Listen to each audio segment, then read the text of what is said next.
আজকে থেকে সে অবশ্যই শুধু আমার চাচা না, সে আমার খালা, সে আমার মামা, সে আমার নানা দাদা যা আছে সে আমার সব। কিন্তু আপনি আমার মাফ করে দেন। ঠিক আছে, এইবারের মতো মাফ করলাম, কিন্তু মনে রাখবে এটাই প্রথম, এটাই শেষ।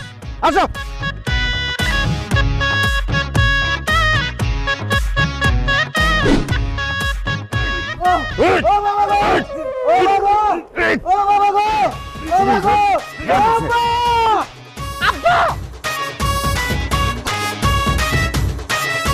কি ব্যাপার আব্বা, আপনি এরকম অসহায় নিরীহ লোকটারে মারতেছেন কেন? আর বইলো না জামাই, একটা বেয়াদবি করছিল তো একটু শাসন করতেছিলাম। মিছা কথা কইতাছে জামাই। এই লোকটারেনতে আমি সুদে টাকা নিছিলাম, দিতে পারি না দেখে সে আমাকে এইভাবে মারতাছে, সুদ করে বাচ্চা। ওরে আল্লাহ, এটা আমি কি শুনলাম আব্বা?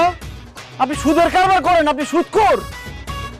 আপনার মেয়ের সাথে টেলিফোনে বিয়ের আগে আপনি আমারে বলছেন টেলিফোনে যে আপনার লাইব্রেরির ব্যবসা আছে, আপনার লাইব্রেরি